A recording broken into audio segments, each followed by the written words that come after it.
pronto pra entrada. Sério mesmo? Sério, porque pela primeira vez eu tenho uma frase digna pra falar. Olha só, vamos ver. Mas eu vou me enrolar, vou ter que Supera para o Manteiga a Culpa das Estrelas. Olha, essa daí tá praticamente imortalizada, mas... Então eu vou lá.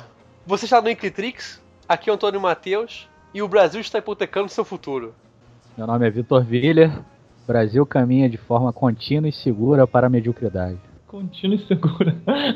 Não tem... Foi muito boa. Aqui é Renato Lerípio, e a nota de crédito do Brasil tá igual o CR do Antônio. É rebaixada a cada ano. Puta que pariu, vai tomar no cu. Muito bom, cara. Muito bom. Vai se fuder. Você lá sabe o meu CR, o seu moleque? Ah, mas é só pra fazer um... Pô, cara, claro... o Renato tem crédito. Ele já foi sacaneado várias vezes. Eu tinha que devolver.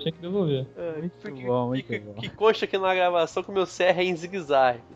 Em zigue-zague. Um período aumenta, outro desce. É uma senoide. Uma senoide. Exatamente. É 1-0, né? Não. 1-0 menos 1. 1-0 menos 1. Se tirasse cálculo do meu currículo, meu CR tava em 9. Ah, você e a torcida do Vasco. Antônio, me diz uma coisa, eu nunca entendo como... O nome do site é Econometrix? É. Você fala um troço meio Clantrix? Não, cara, ele fala Wikiletrix. Isso. Ah, Wikiletrix. Você não se deu o trabalho de ler o título? Não! Pra mim você falava Econometrix rápido. Aqui é o Econometrix? Não, cara. Econometrix. O Econometrix é quando é aquele de 2 horas, tá? O Wikiletrix é o semanal que é só meia hora. Ou então menos. Eu não li o contrato, Foi uma falha sua, porque você recebeu, tá em algum lugar da tua casa. Ah, eu recebi, né? Mas vamos lá, vamos falar sobre a merda que o Brasil tá indo em rumo e o que aconteceu semana passada.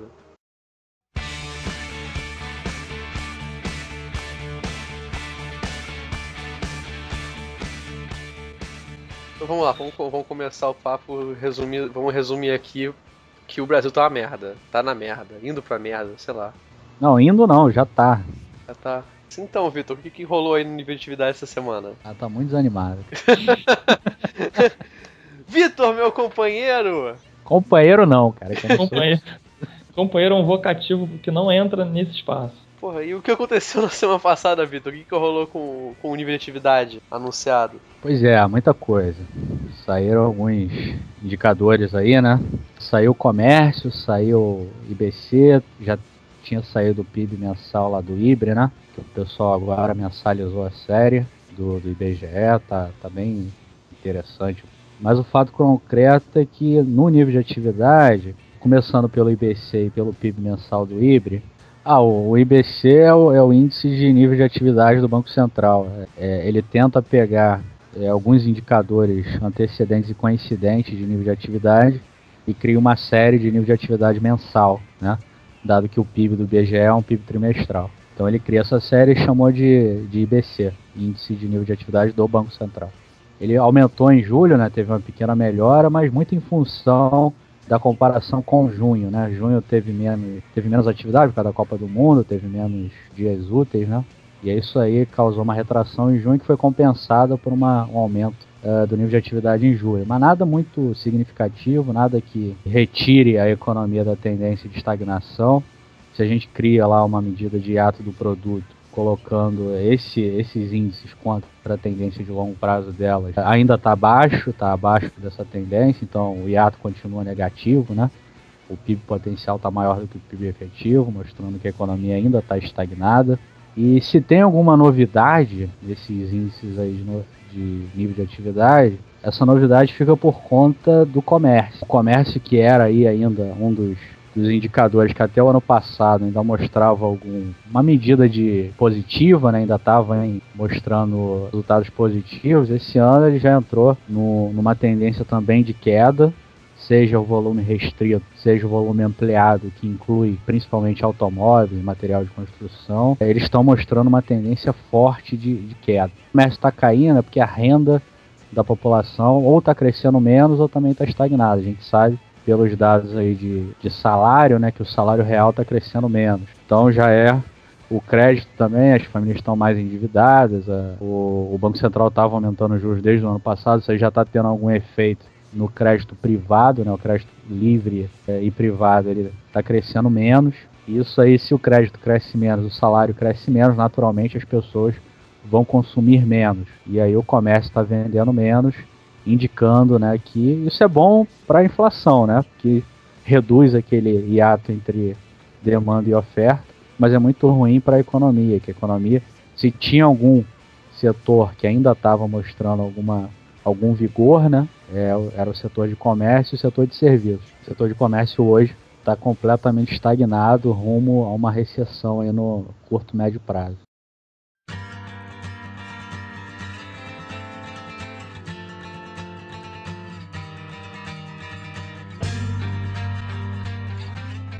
O que a gente vem acompanhando aí, né, como o Vitor colocou, e esses dados recentes acabam corroborando ainda mais isso, é que o cenário é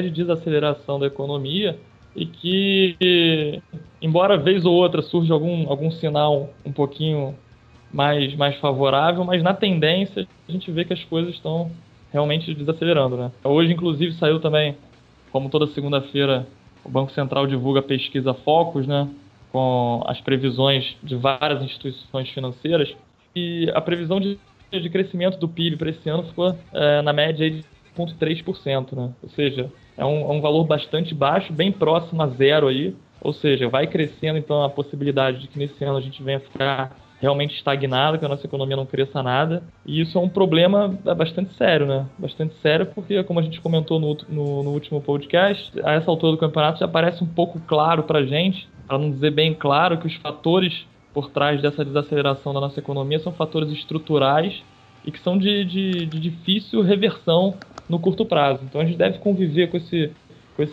cenário aí por um bom tempo, até que medidas estruturais sejam tomadas e no caso delas serem realmente tomadas, né? Então isso é uma coisa bastante séria aí que a gente tem que levar em conta. Então o resumo do resumo é: alguns dados vão aumentando, só que nem tanto, e no geral tá tudo caindo. Não, o que aumentou, teve um aumento pontual em julho, né? A produção industrial aumentou, o IBC aumentou, o PIB mensal lá do IBRE também teve um leve aumento, quando comparado a junho. Por quê? Porque em junho foi um mês atípico, teve uma Copa do Mundo, isso aí, ao contrário do que o governo esperava, né, prejudicou a economia brasileira, né? Dado que você teve menos nível dias úteis, a população não consumiu muito nesse mês, então isso aí gerou uma queda sistemática. Como o julho estava confrontado diretamente com esse mês, é lógico que não precisa nenhum resultado espetacular para ter algum crescimento. Mas isso não quer dizer nada, né? A economia continua numa tragédia segura e contínua rumo à mediocridade. Eu adorei a frase. Deixa eu anotar. Ai, meu Deus. Essa aí tinha que virar uma foto no Facebook, assim, um meme. Verdade. Infelizmente é isso, não tem muito o que dizer.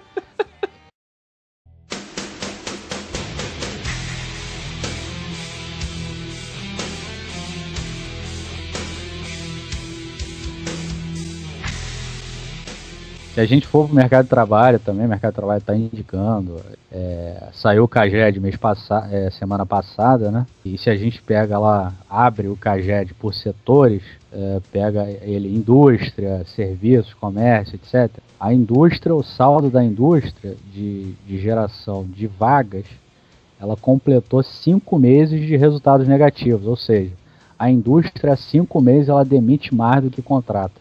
O único setor que ainda está tendo algum respingo de geração de vagas é o setor de serviços. É muito em função dos estímulos que foram dados lá atrás e que ainda repercutem hoje. Mas no quadro geral do CAGED, o CAGED está mostrando uma tendência de queda na média móvel de geração líquida de vagas, indicando o que é um fato óbvio, que menor crescimento gera menor geração de vagas. Nenhuma empresa em sã consciência vai contratar mais gente se ela não está vendendo, né? Ao contrário do que diz a propaganda oficial, a gente está num pleno emprego muito artificial, porque as pessoas não estão procurando emprego. Aquela taxa de desemprego lá que está em 5% da PME do IBGE, que a gente não sabe o resultado dela há 3 meses por causa da greve no IBGE, ela é muito ilusória, ela não mostra a dinâmica do mercado de trabalho.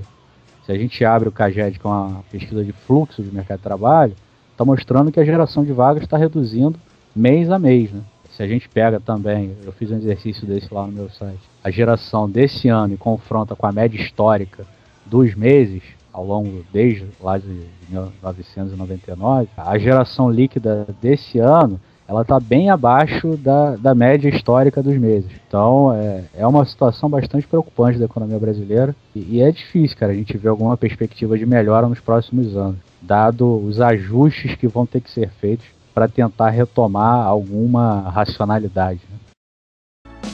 Quem espera que a vida seja feita de ilusão pode até ficar maluco ou morrer na solidão. Saiu a ata do Copom, né, Vitor? Saiu a ata do Copom na quinta-feira, né? Depois de uma reunião em que o Banco Central manteve a taxa básica de juros em 11%. Então, sempre uma semana depois, ele dá alguma explicação de por que ele toma uma decisão de política monetária, né? E a ata, a gente sempre tem o costume de comparar a ata que sai com a última ata que tinha saído.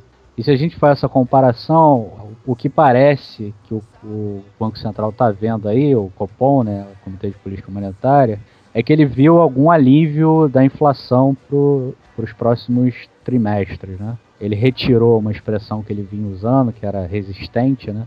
E passou só a usar certa preocupação com a inflação. Então ele tirou esse termo resistente, porque de fato a gente teve algum alívio aí nos indicadores de atacado, né? Os IGPs eles mostraram uma deflação muito forte nos últimos meses. O próprio IPCA também, pela sazonalidade, ele sempre cai em julho, né? Então esse ano não foi diferente, ele caiu. Mas ainda nesse aspecto, eu acho assim, ainda tem uma preocupação que é um descasamento, ainda tem um hiato muito forte entre os preços no atacado e os preços no varejo, né? Os IGPs, eles nada mais do que devolveram aquela forte choque de oferta que a gente teve no início do ano, por causa do problema climático, e aí ele sempre devolve nos meses seguintes, né? Porque o ciclo de produção de bens agrícolas, né? Principalmente alimentos in natura, eles são muito rápidos, ele é muito rápido o ciclo desses produtos, então naturalmente ele devolveu a alta lá com uma queda agora nesses meses de maio, junho e julho. Mas no varejo, a gente ainda vê uma certa amplitude da inflação no acumulado em 12 meses, mesmo que as medidas mensais tenham reduzido. E como a gente sabe que tem um represamento de preços administrados para o ano que vem, eu não sei se eu concordaria com o diagnóstico do Banco Central de que a inflação está tendo preocupação menor, né? Mas enfim, a gente precisa esperar até o final do ano para ter alguma certeza maior sobre isso.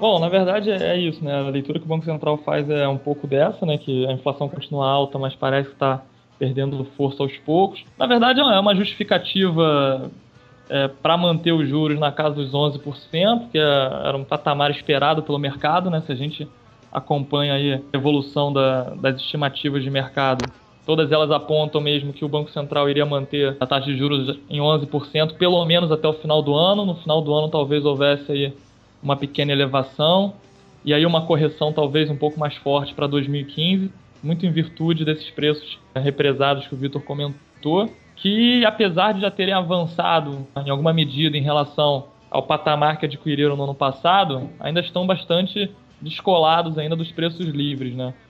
Então essa é uma preocupação pertinente, é um esqueleto que vai ficar para o ano que vem, que vai ter que ser solucionado de alguma forma. É um dos muitos esqueletos. Um dos muitos esqueletos, né? Inclusive, tem sido aí debatido até entre os presidenciáveis como é que vai ser resolvida essa questão, né? Eu cheguei ali na semana passada um texto do Gianetti, que é um interlocutor da Marina, dizendo que talvez prefere um tratamento mais agressivo aí, liberar esses preços o quanto antes para não prolongar o efeito deles sobre a expectativa de inflação, enfim. Mas a gente sabe que uma hora isso aí vai ter que ser feito e estuda-se um método de se fazer isso, porque realmente é uma situação complicada. São preços importantes que afetam bastante o IPCA e que estão num patamar bastante reduzido em relação ao que deveriam estar. Então essa preocupação é a preocupação do mercado também, né? A gente vê que eles esperam, essas instituições esperam que o Banco Central vá aumentar os juros mais para o final do ano e de forma mais contundente no ano que vem, que esse ano deve ficar nessa faixa de 11%, e cabe ao Banco Central, de alguma forma, criar um enredo para que isso continue assim, né? A gente sabe que em véspera de eleição é um pouco delicado aumentar juros, né? Ainda mais se a gente considera que o Banco Central anda, de certa forma, coadunado aí com o governo, né? Então, essa é uma questão que eu acho que já está um pouco resolvida, já está um pouco ditada.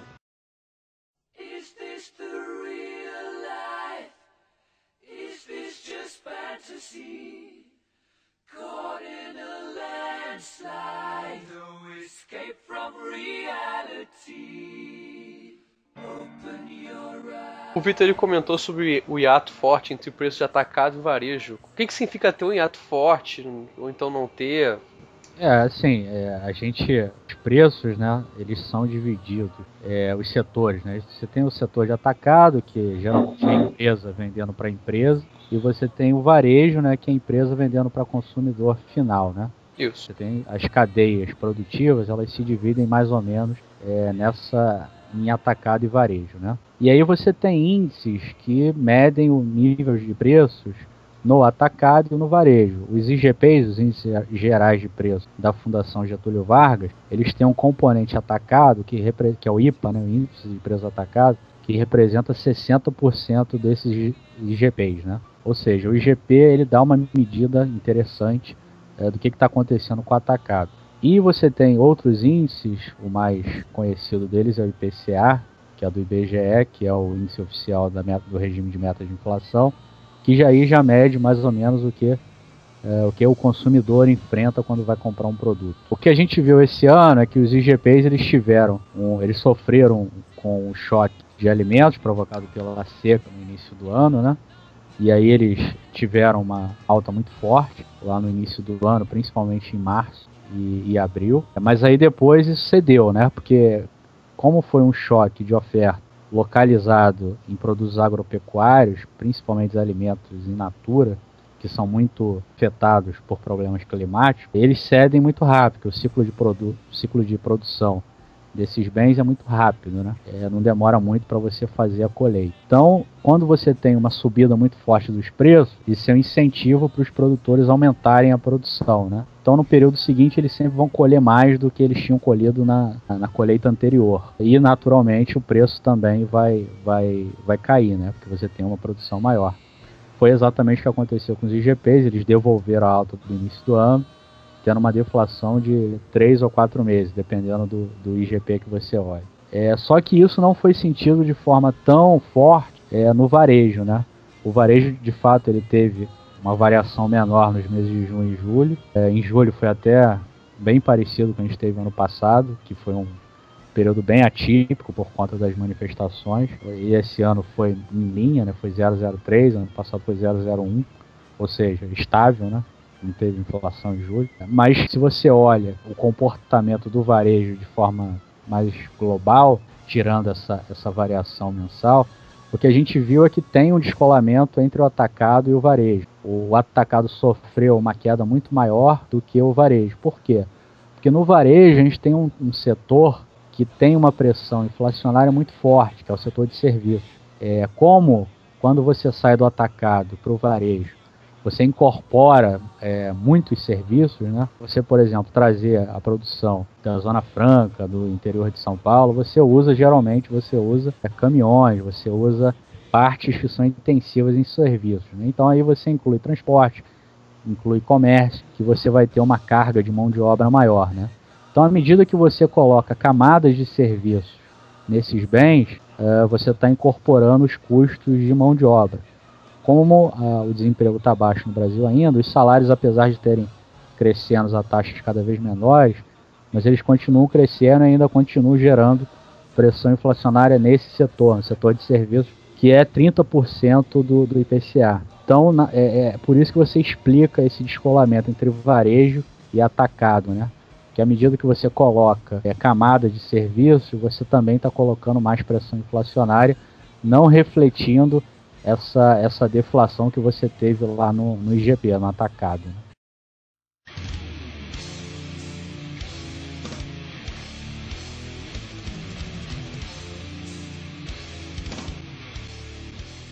Hoje também saiu, o Renato falou aí do Focus, né? Hoje saiu um relatório da OCDE. OCDE? A OCDE é a Organização dos Países Desenvolvidos. É a Organização para a Cooperação e Desenvolvimento Econômico. Reúne países envolvidos. E aí ele faz relatórios, analisa a economia mundial, etc. Ele cortou a projeção de crescimento do Brasil para 0,3%. Antes estava em 1,8% para 2014, agora está em 0,3%. Está em linha com as projeções que a gente está vendo aí no mercado e no Focus que o Renato falou. É o segundo pior crescimento desse relatório que o OCDE divulgou. Só vai perder para a Itália. A Itália vai crescer negativo esse ano, vai crescer 0,4%, se não me engano, menos 0,4%, salvo engano. Ou seja, é um resultado péssimo, né? Então essa história de que o problema do Brasil é da crise internacional é uma mentira. Porque o Brasil é o país que menos vai crescer numa lista de dezenas de países. Se você compara com um país emergente, Chile, México, Colômbia, etc., países com renda per capita parecida com o Brasil decepciona. Então tem um componente doméstico, esse componente doméstico é a política econômica, que gerou imprevisibilidade no ambiente de negócio, por isso que o investimento está caindo há 4 trimestres. Então é uma bobagem falar que é crise internacional, eu acho que só o governo consegue defender isso por questão de ofício, né? Isso é uma extensão do que a gente já falou aqui na última conversa. Exatamente, só para dar mais esse dado.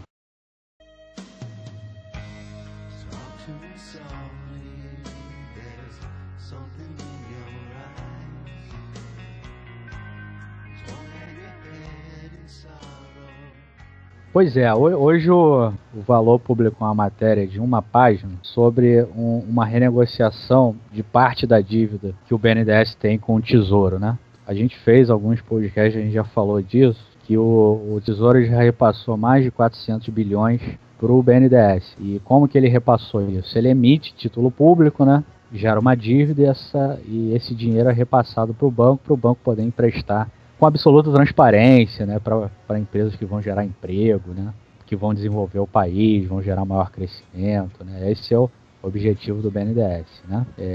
Eu estou sendo irônico, né? Para ficar claro. E aí saiu essa notícia no Valor falando que o BNDES conseguiu uma renegociação da dívida, e essa renegociação, basicamente, o que ela fez? Ela aumentou o prazo de carência, né, desses empréstimos que o BNDES tem com o Tesouro, aumentou a carência e aumentou o prazo, né? Então, basicamente, aumentou o custo desse empréstimo para o Tesouro. Por quê?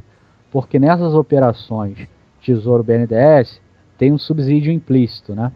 Dado que o Tesouro ele capta a uma taxa de juros, geralmente a taxa Selic, e recebe do BNDES TJLP ou 6% por esses empréstimos, que for menor, você tem aí uma diferença que hoje está na casa de 5%, 6%.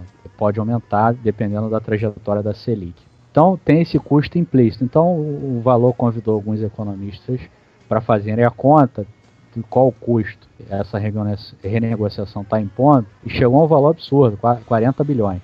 Isso é um fato que está detalhado lá no Valor, no meu site eu coloquei o link, quem quiser acesse. A questão mais preocupante para mim, que não está na matéria, é que se o BNDES está renegociando esses empréstimos, só tem uma coisa que a gente pode se perguntar, é que ele não está recebendo esse dinheiro que ele emprestou, né? E se a gente lembrar que o BNDES ele foi o grande partícipe das obras aí do PAC, das obras da Copa do Mundo, né? Vários estádios, foi ele que botou dinheiro. Então a gente tem que lembrar, será que essas obras estão sendo pagas ao BNDES? Existe uma evidência de que não estão, e é por isso que o banco precisa dessa renegociação. Então é um negócio bastante complexo, bastante problemático, que traz sérias dúvidas para a política fiscal. Acho que o Renato pode comentar melhor do que eu esse impacto sobre a política fiscal. Então vocês acham que o governo não está pagando o que deveria estar pagando?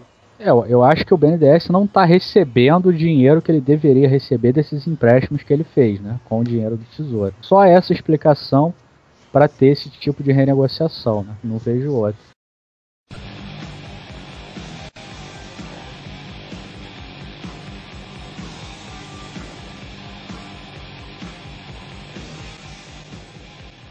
Então, né, como o Vitor pontuou aí, aconteceu uma renegociação de parte da dívida do BNDES com o Tesouro, cerca de 190 bilhões de reais aí foram renegociados, e aí mudou-se aí a carência e o prazo dessa parcela da dívida, jogou para frente essa parcela e, logicamente, como o Vitor colocou também, isso implica um custo, né, dado que o Tesouro capta uma taxa, aproximadamente a Selic, que empresta a uma taxa bem inferior que a TJLP, acaba rolando um subsídio implícito aí.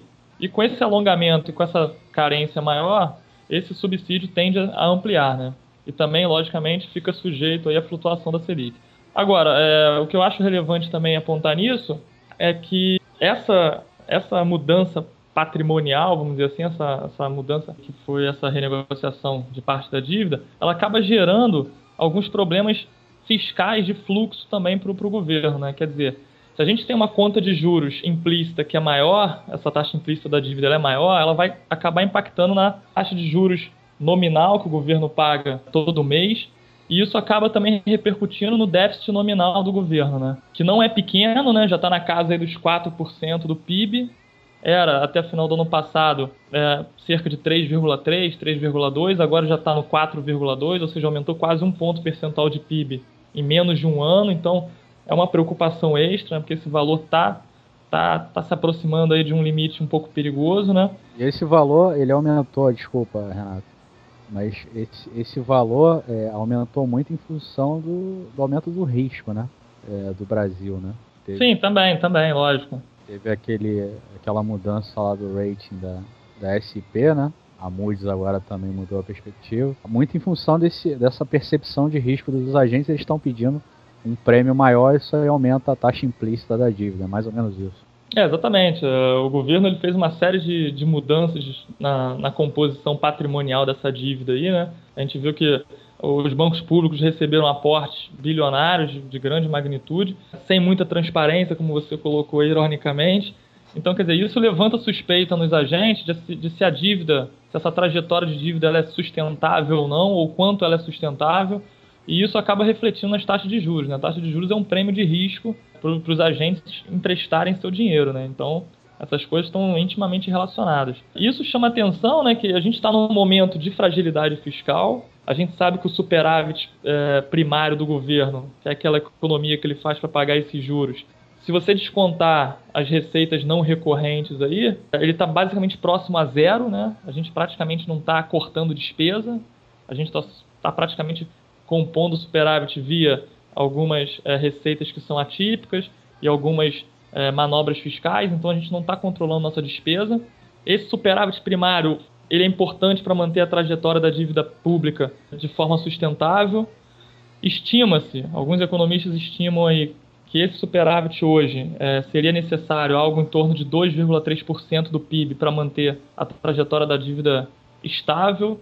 E a gente sabe que, como eu comentei, está mais ou menos próximo a zero. Então, quer dizer, a gente está com uma defasagem já grande em relação ao que a gente deveria estar poupando e não está. E, para além disso, estamos aí criando novos problemas para esse cenário, né? Então, quer dizer, isso é uma coisa ruim, porque impacta diretamente a credibilidade do governo, impacta a decisão dos agentes, enquanto eles estão dispostos a se expor a esses títulos brasileiros ou não. E isso já vem tendo reflexo. A gente sabe que no começo do ano a Standard & Poor's rebaixou a nota do Brasil e agora a Moody's, na semana passada, rebaixou a perspectiva, né? Não mudou na nota ainda, mas colocou a perspectiva de estável para negativa, né?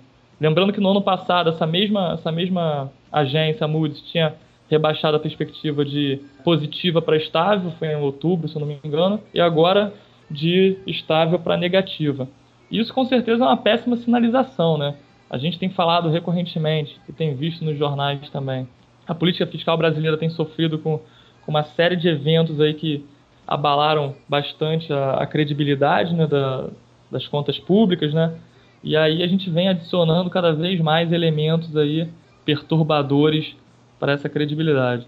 Então esse é mais um problema que o próximo governo vai ter que lidar, né, seja ele reeleito ou um novo governo.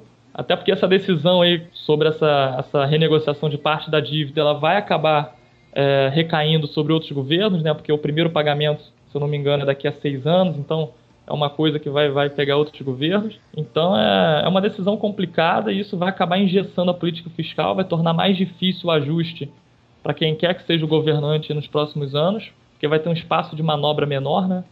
Vai ter que fazer um superávit primário maior para estar honrando essa parcela de juros que vai crescer, e isso com certeza vai trazer sérios problemas aí para o Brasil, né? É uma notícia ruim que não tem como fugir. É o de sempre. É o prato que o Brasil pede toda semana.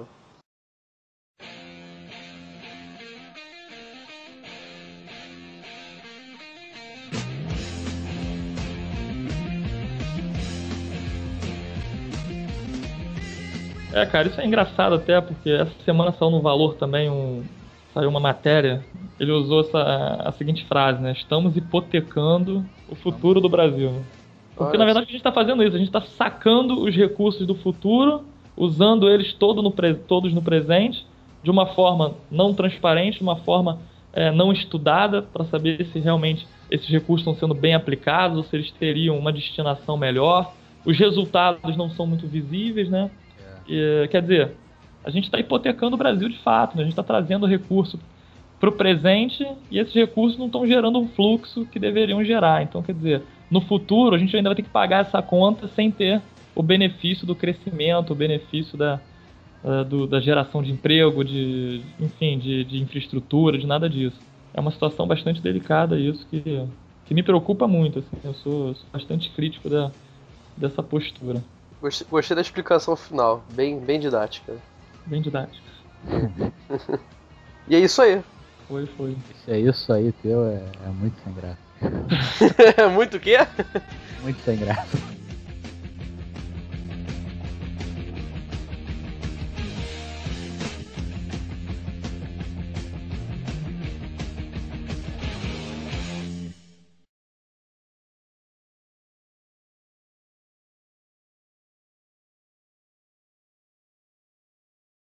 Meu computador tá uma merda aqui, eu vou ter que comprar outro. Somos dois. Tá cheio de vírus, sei lá o que tem aqui. O meu a bateria não existe mais. Não, olha se não tiver na luz, ele apaga. Mas ele foi um soldado resistente, ele resistiu até o fim. Um ficou com vírus, não sabe lidar com computador, vai ter que comprar um novo, por causa de vírus. Fazer a porra de uma formatação não rola não, né? Ah, cara, eu prefiro comprar outro. Puta que... Cara, com dinheiro é foda. Muito em computador, cara. O outro viciou a bateria, também comprar uma bateria nova tá fora de cogitação. Não, vou ver o preço da bateria, eu não sei quanto custa. Não sei se é muito caro, não sei. Não, mas o meu computador tá na hora já de trocar a guarda. Eu troco de 3 em 3 anos, já tá na hora já. Caralho, eu troco, sei lá, de 15 em 15.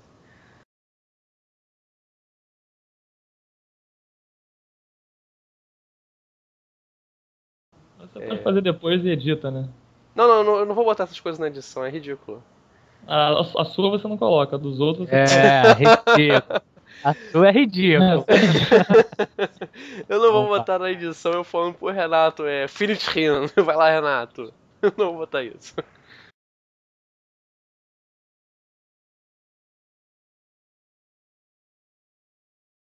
Aproveitar esse momento de descontração, acho legal falar que nosso último podcast teve mais ou menos o dobro de visualizações que normalmente tem, o da Independência do Banco Central.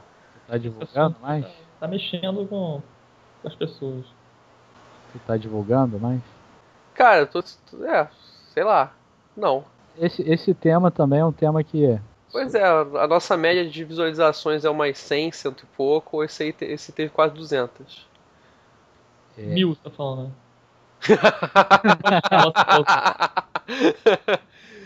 Pois é, cara, daqui a pouco a gente precisa mesmo trabalhar, a gente vai começar a viver disso.